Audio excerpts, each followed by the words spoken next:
All right, welcome into another episode of the Two Bald A-Holes. I am Brian Hill, joined as always by Jimmy the Wop.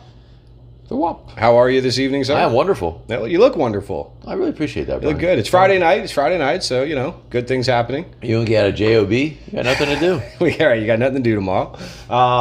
So we wanted to make sure, though, that even on a Friday night, we found some time to get out there to our viewers because we had what was advertised as an NFL football game last night. Preseason, week 5.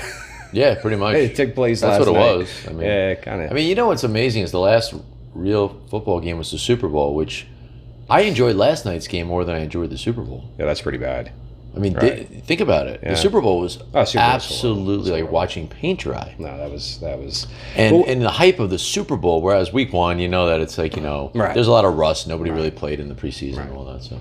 And it was in Chicago, so you had to at least factor in that there weren't going to be a lot of points, but certainly certainly we weren't expecting that, or maybe even if you're expecting, it still just stinks because there's a lot of guys, excited. A lot of You gotta guys wait 3 going, days, right, exactly. But so before we hop into the game last night, and we're going to talk, of course, about some of the players on the Bears and the Packers, give some thoughts there. We did have some news that broke in the last couple hours, and that is your boy, wide receiver Antonio Brown, will not be suspended and will play week 1. From what the news is stating, he went in and essentially apologized, and now it's kumbaya and everybody's happy supposedly, and he's going to play week 1. Give us some thoughts on Antonio Brown. Mainly, I guess probably a lot of owners out there might be wondering, can I trust this guy? How should I feel about him? What should I be doing with him? Different things like that. So just share some of your thoughts on AB. All right, well, I'll try to be kind. I think this guy is a total clown. One of the biggest clowns that we've seen since Terrell Owens. Well, you're starting off kind. Yeah, I'm trying to be nice, Those aren't the words I would normally use if I wasn't on camera. But anyway, the guy threatens to punch the GM in the face, calls him, a cracker or something, kicks the ball. He's just a big baby, and he's missed most of practices. He's missed most of, game rooms. And they went over and they said, hey, we're giving you a fine. And he flips out like a little baby. Got $30 million, flipping out about whatever, $50,000. And then they're going to suspend him indefinitely, maybe take his $30 million guaranteed money, and they're never going to play for the Raiders again. And then they do nothing. And they just say, yeah, you're going to play. And I appreciate the heartfelt apology. I didn't think he was capable of that. Now, that sounds like Drew Rosenhaus said, hey, listen, do you want to go out the way Owens did? Do you want to be somebody nobody wants anymore, even though you still have tons of talent? Do you want to be somebody that they won't induct in the Hall of Fame because you're just such a clown that nobody even wants you in there to stain it? Terrell Owens is one of the greatest receivers we've ever seen. Guy was amazing. He was a freak. And they don't want to put him in the Hall of Fame. So, and he still had a good, couple years left to play football. Nobody even wanted to deal with him. He's such a cancer. Pittsburgh kicked this guy out of town, and now you're starting to see exactly why. It's not about Pittsburgh, it's about this guy. So anyway, going back to your question as far as we're a fantasy show, a lot of people panicked yesterday. And it's hindsight now to say, oh, you idiot, you dropped him, or you traded him for something of lesser value, or you ran out and got Tyrell Williams and thought he was going to be your savior, and you dropped somebody decent.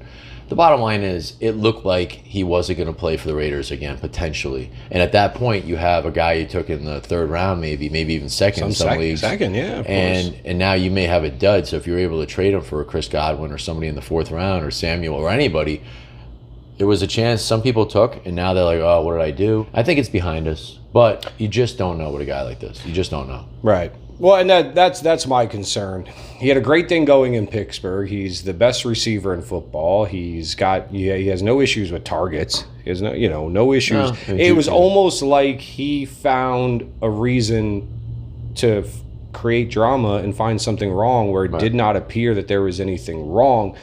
He's a baby. He's a baby. Well, diva. Diva's the right word. Yeah, Look, Juju came along, started taking some targets. He started having big games. He started being the talk, and he needed to be the diva. And now he's in Oakland. And the only guy he's got to worry about is Tyrell Williams, which means he doesn't have to worry. Even if Tyrell catches a couple of passes and catches a touchdown, Antonio Brown's going to be the guy with the 8, 9, 10 catches. Just like, ODB with Landry. Landry's not going to outshine ODB. So they're in situations now where they're the man. Right. And but I I mean, look, the bottom line, right? The Raiders, they had to do it.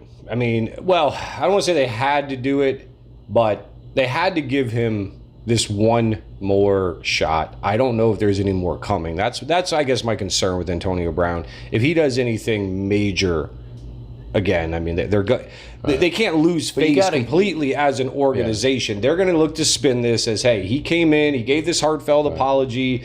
This was their guy. I mean, if you watch Hard Knocks, I mean, John Gruden got a mild erection every single time he talked about Antonio. He did. I mean, you could tell. I'm sorry. It's the pleats. All right. So, other than that, as we started off, what we mentioned at the start of the show, we did have what the NFL advertised as a football game last night. So we had the Chicago Bears versus the Green Bay Packers. This game was held in Chicago Soldier Field. So, of course, always a very tough place to play. Yeah. It's a division game. Yep. It's a great defense. We knew it was a great defense on the Chicago side. Mm-hmm. Turns out we might have a pretty good defense on the Green Bay side. So there was a lot of reason to not, I don't think really anybody was very shocked to wake up this morning or have watched the game and saw that it wasn't there wasn't a lot of offense. It was a defensive game. Certainly, like you mentioned, a lot of rust and different things like that. But there was also enough to draw from that game, I think, to make some conclusions and some, strong opinions as to what we may now know that we did not know coming into this game. So let's start on the Green Bay Packers side of the ball. Aaron Rodgers, of course, didn't set the world on fire, of course, with his performance, but I think we both agree, nothing to see here, nothing to worry about. It's just Aaron Rodgers had one game in all of 2018 without a touchdown. One game, and it was in Chicago. It was so that's where he struggles, predictably, and he did have one in this game.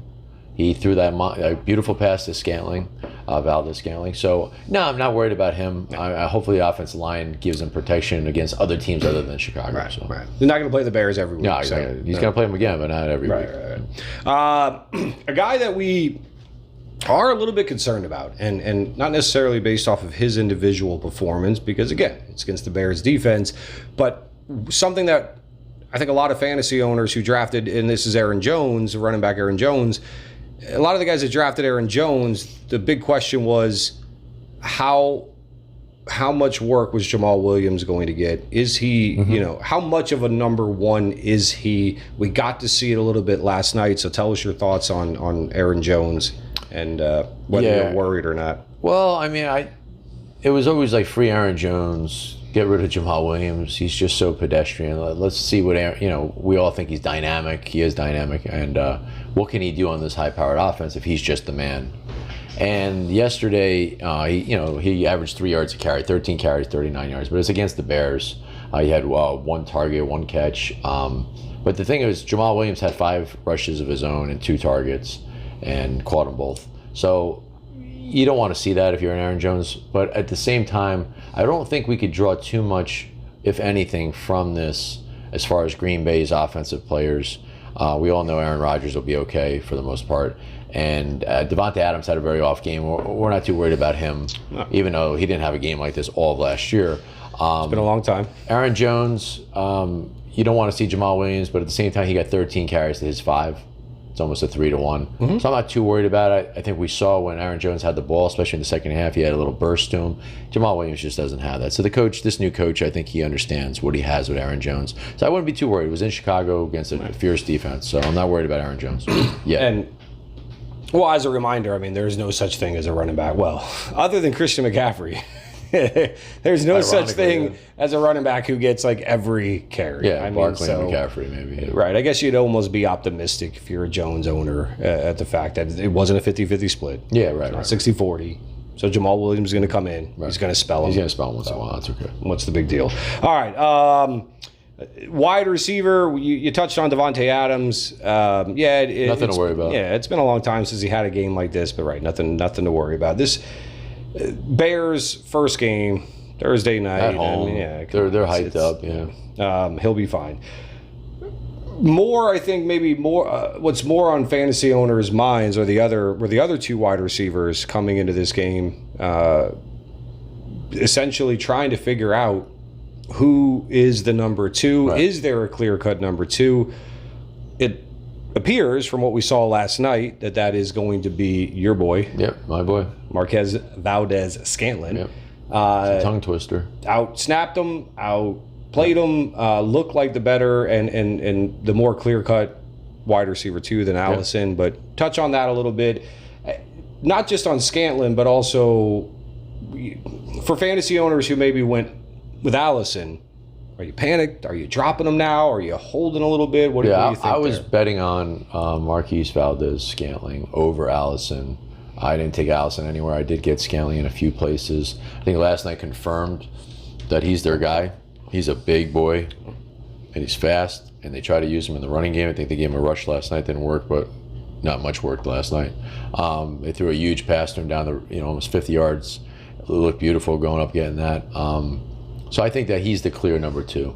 And I know it's one game, but Allison got 0 targets, 6 targets for Valdez. So for me, Allison was borderline. He was going rounds 13, 14, whatever it was. If I had Allison, right, I really wouldn't have too much of a problem dropping him, even though I know it sounds early and it's against the Bears. I just don't. I think he's the number 3, and Jimmy Graham was alive last night. He got some targets. He caught the ball in the end zone. He went up and got it like the basketball player. He was one of those basketball players that revolutionized the tight end position, and we saw it last night. Will he stay healthy? We don't know. But I'll tell you what, if he does, when they get to that red zone, Rodgers is going to be chucking it up like he did last night, knowing he'll go up and get it. And those 5'10" guys aren't going to be able to go up with him. So absolutely. And I think another, so Graham, I think, ties in heavily to Allison's value. Rodgers can get by with 2 wide receivers and an all-pro or, all-pro type tight end if Jimmy Graham, can maintain that health and maintain that level of production. And then also what we may have seen last night is a much improved Packers defense. Yeah, it was good. So everything is kind of pointing to they've got Aaron Jones, they've got Jamal Williams, they've got a decent running game. If Rodgers then also has 2 quality wide receivers and a quality tight end. Yeah, what are you going to do with Allison? Right. The number 3 wide receiver. He's going to have a game here and there. Yeah. And he's going to have value should an injury occur, but that's not what you want to. That's not what you want. Yeah, I mean, it's. You're not like Devontae or Scantling, big guys. Right. The odds of them getting hurt are slim. So the last podcast we did, we highlighted some wide receivers that may be on people's waivers and free agent pools. So there are some names out there that people might want to consider. Swapping out Allison if it's a short bench, you probably wouldn't have Allison to begin with. But a guy like Dante Pettis, obviously Metcalf is taking him most leagues, but I would jump on him if he was available. John Brown from Buffalo, I'd take a shot on him. Right. If he is playing, he's probably in the number 1 rather than Allison, who's probably 3 or 4 in the pecking order. So I would drop him for anybody that has the potential to be the 1 or 2 on their team.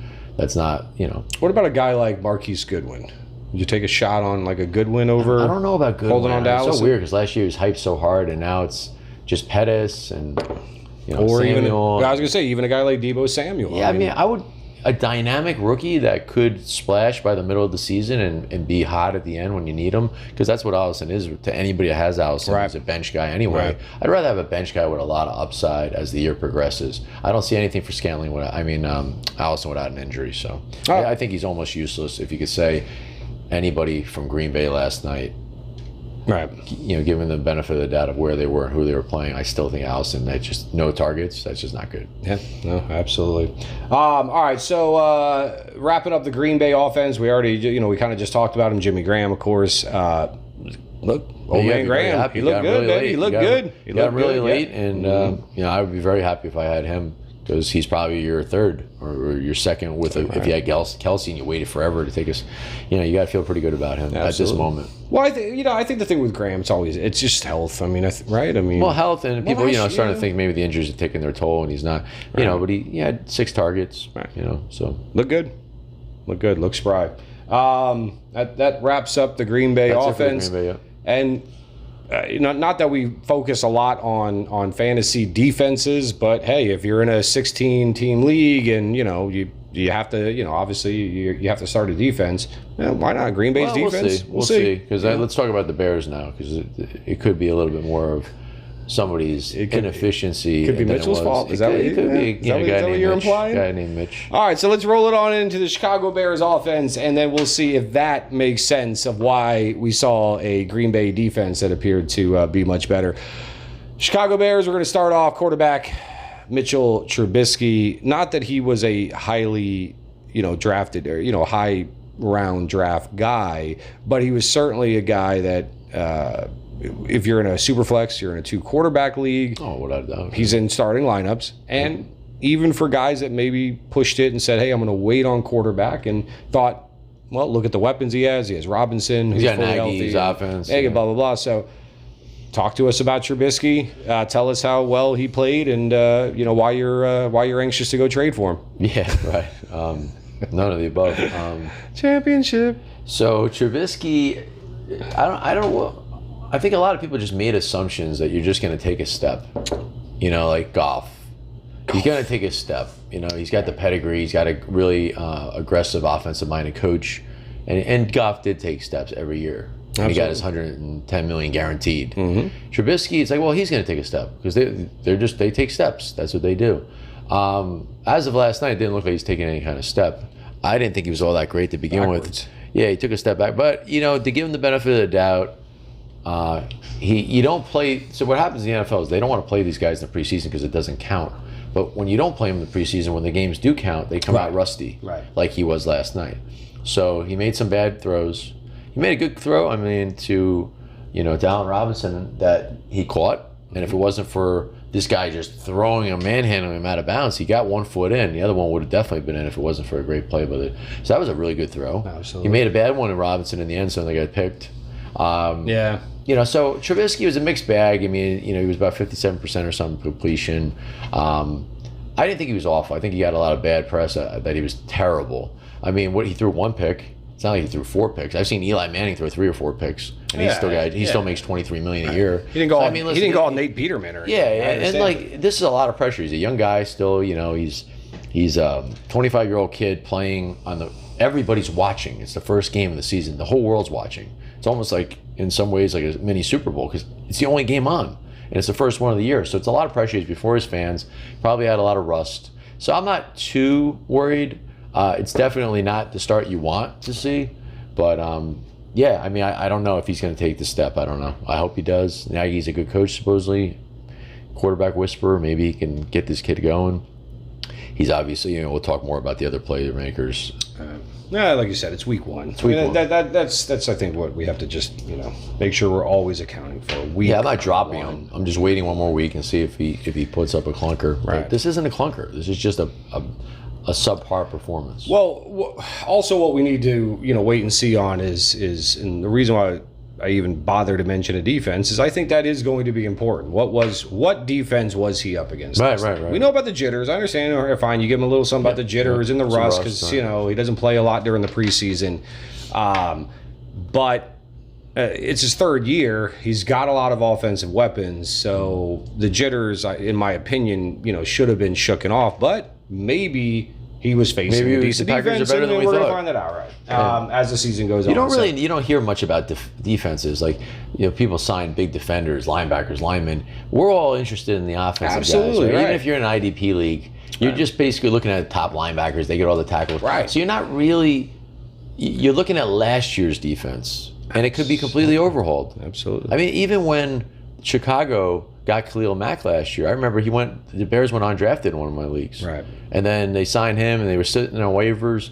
It's like a couple pieces can make a big difference. I don't know what Green Bay did, to be honest with you. I have no idea what they did. Of course. And if next week they go crazy and they shut down the Vikings, well, then we know, wow, this is a good defense that Trubisky gets a pass. Right. So we don't know. Right. It's 1 week. That's what I'm saying. We're saying, look at Aaron Rodgers' numbers, and we're saying, of course, nothing to worry about here. He didn't do almost anything either. Right. Why? Because he was in Chicago playing against a very good defense.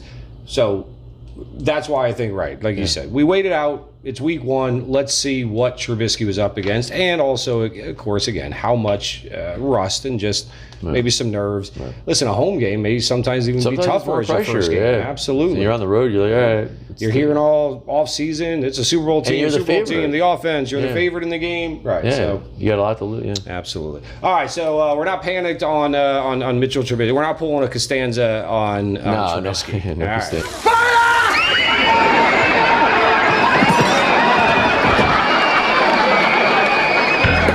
Right.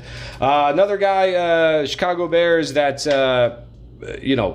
fantasy owners were very excited about, and the excitement, it stemmed from what we appear to be hearing from the organization, and that, of course, was rookie running back David Montgomery.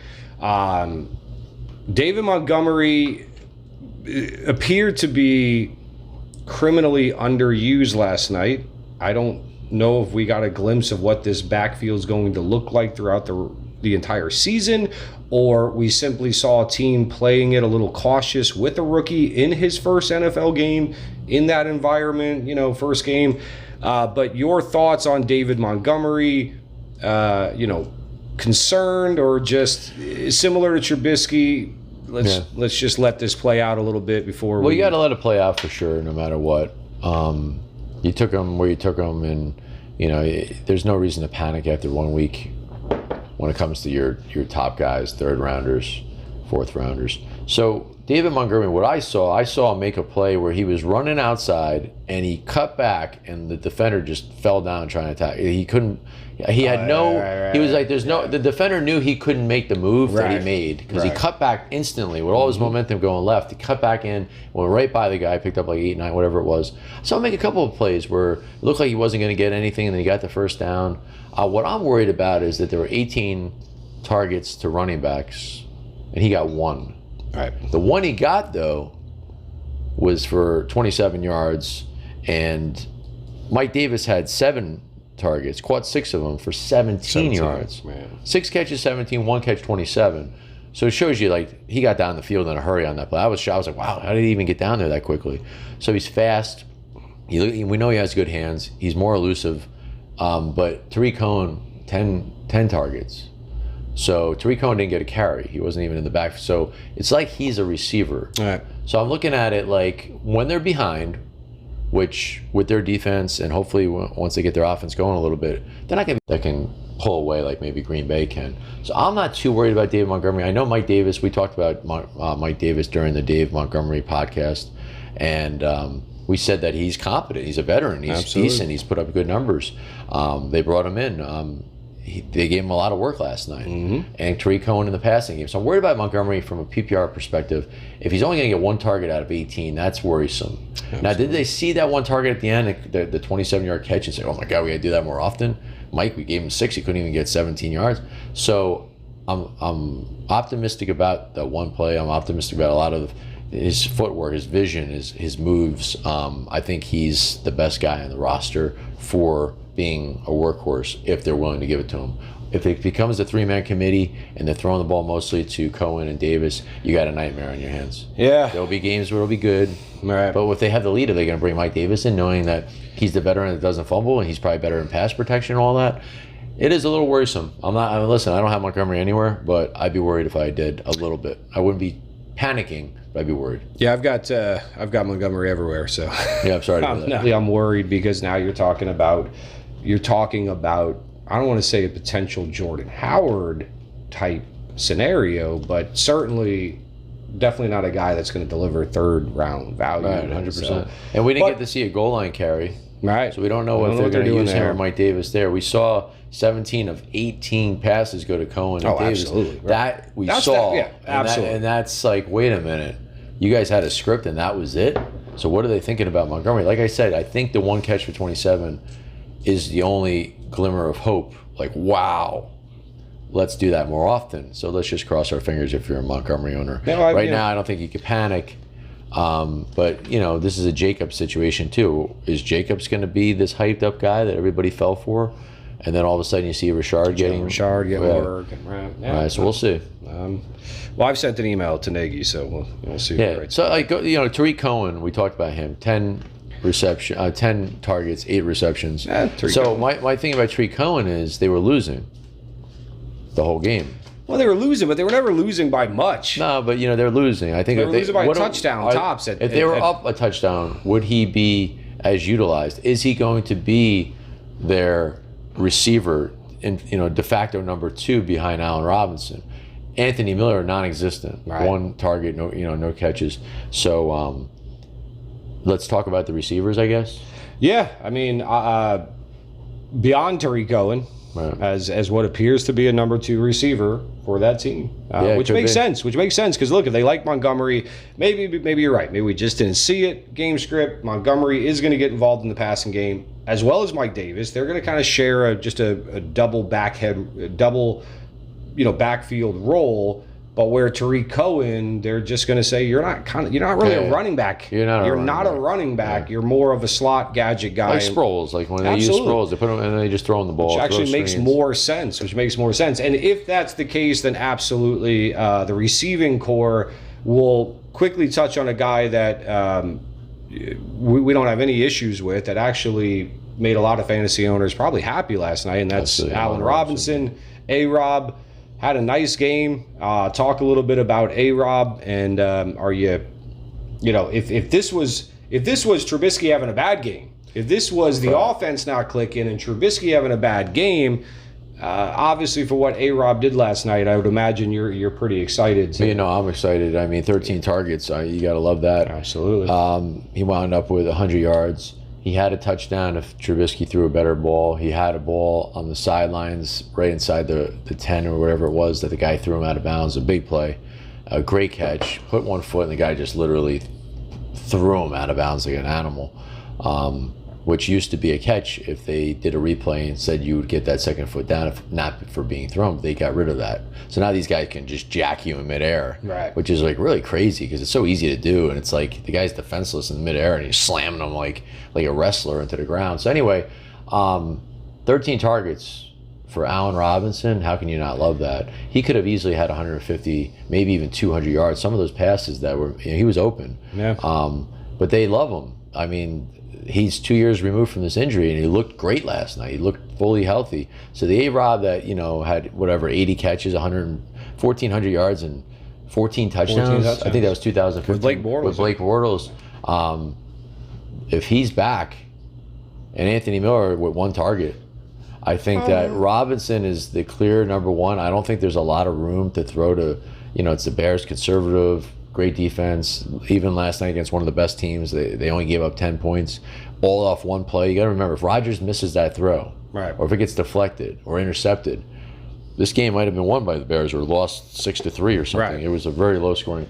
So, yeah, I'm very encouraged by what I saw from Allen Robinson. If you got Allen Robinson, you got to be smiling ear to ear because he went really late. He just kept lasting and lasting and lasting. If you have Anthony Miller, I honestly think, as much as I said, wait maybe on Allison, but I would drop Allison ultimately. I would drop Anthony Miller without even blinking. I know you have him somewhere, so I'm interested to see what you say about him, but I don't think that this offense can sustain throwing 10 targets to Cohen, 13 to Robinson, 5 or so to Davis and or Montgomery, and then they're going to throw 8 to... Right. No, it's not that type of offense. Right. So, yeah, against the Packers, they did that when they were down, but they may not be down often. That defense may just shut people down, and they could be up 3-0 the whole game, 6-0, 10-3. So I don't see much for Anthony Miller. I think he's a waste. I think Trey Burton didn't even play. Right. So Trey Burton's playing. Then what are you doing, Anthony Miller? And that Anthony Miller, he had, pretty decent draft capital for the Bears. But more importantly for the Bears is the free agent capital that they gave Allen Robinson. They gave him a monster. So if Allen Robinson is fully healthy and is clicking with Trubisky, there's no reason for them to not be okay with him just feeding a 1. And I think, like you said, that was the concern. You heard both sides. I mean, obviously, Allen Robinson, last year he was coming off that knee injury, learning a new offense, and now the reason for optimism is he's fully healthy. He knows the offense, yeah. Absolutely. And then Trubisky loved throwing him last, and he just eyed on him. Right. The concern was Anthony Miller, Trey Burton, Tariq Cohen, Taylor Gabriel. Yeah. He's got a lot of weapons, even the backup tight end. So it was the concern was boom or bust from Allen Robinson. And listen, so it's only one game. One game. So, right, what we may have seen, because as you were as you were alluding to, if Rodgers doesn't complete that pass to Scanlon for 47 yards, they don't score. Yeah, right, so then different game. And possibly a totally different game for Jimmy Allen Graham Robinson. Scorer, Right. So, look, it was the first game. We keep having to say that, but this was a Bears defense who just took on the Green Bay Packers, fully healthy, with a fully healthy-looking Jimmy Graham and firing on all cylinders, and they gave up 10 points. Yeah. That's the Green Bay Packers. So what happens when they're facing Detroit or one of these the lesser Buccaneers, teams, whatever? I mean, maybe not the Bucs. No. Well, we'll see. The Giants, the Giants, Redskins, things all like these that. types of teams, Right. So, but absolutely, I actually don't own Anthony Miller anywhere. You must be. Oh, you don't have him? No, I don't. But yeah, no reason to hold on to him. There's just There's just no. Yeah. Right. It's too conservative. I mean, if you're concerned that Allen Robinson is going to have some great games but some inconsistent what games, is Anthony Miller? Right. The problem is Anthony. We just saw Anthony Miller's floor on a weekly basis. Right. Not because he's not talented. And Allison's. Right. Yeah. And that floor is 0. You don't want a guy that's got a floor of 0. Absolutely. A guy that has 13 targets is never going to have a floor of 0. It's not going to happen. So. All right. Well, hey. So Anthony Miller, we're straight Costanza. Straight Costanza on Anthony Miller. Yeah. Okay. You know what? Let's just agree to disagree, my friend. Okay. What? Why? No. That's great. Another guy. So other than that, not really much pretty left much to it. cover. Yeah, I think that's pretty Again, much it. we talked about the fact that Trey Burton didn't play. I don't think it would have mattered. But to actually look, if you have Trey Burton, he's your 2. You may just based on you may just want to start looking to see if Darren Waller or even a Hawkinson, somebody that's going to offer some upsides out there on waivers. This is the same team, I think, is what we saw, and we can be assured of. The defense is the same defense from last year. It's a dominant defense. It's very hard to imagine the Bears are going to find themselves in a lot of shootouts, a lot of it's almost need to impossible. throw a lot in order to stay in a game. Right. So. There's just That not enough, a number 1 wide receiver can sustain that. Right. A back like Tariq Cohen, who's going to get involved in the passing game, little short passes, can sustain that, and a quality lead running back can, excel in an offense like that. But pretty much all the that's secondary about people. it. Yeah, I mean, you start trying to push it too far beyond that, and you're probably going to have a lot of letdown weeks.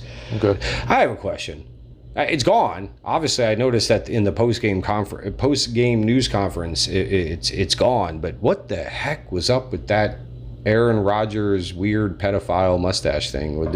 Was there a story behind that? Yeah, it's weird, man. You even look. There was at a story? No, just Oh. go to CBS and just look at his picture. It's freaky. It's just creepy. He had to lose a bet or something. No, he's just weird, dude. He's a weird dude. Well, I understand that. He doesn't even talk to his family. Like nobody talks to him and his family. But that's a reason to grow that So, weird pedophile mustache? because of the mustache. All right.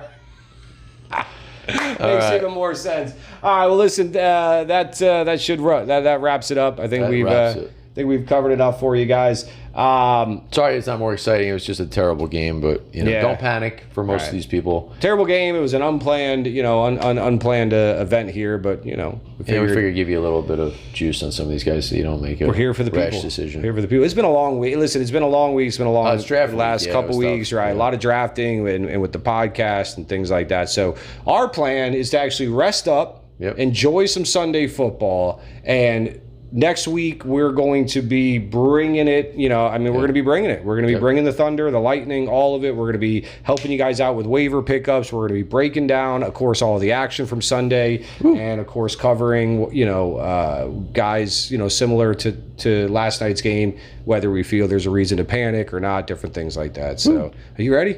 I mean, I know the regular season happened. It's goddamn amazing. Woo! Yeah. Yeah. I got a lot of star power. And I think it would make this night a grand success. Woo! And I think it'll only cost you $2,000. Yeah, I'm gonna pay you $100.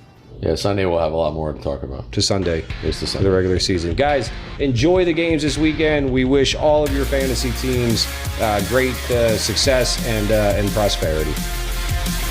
Holla.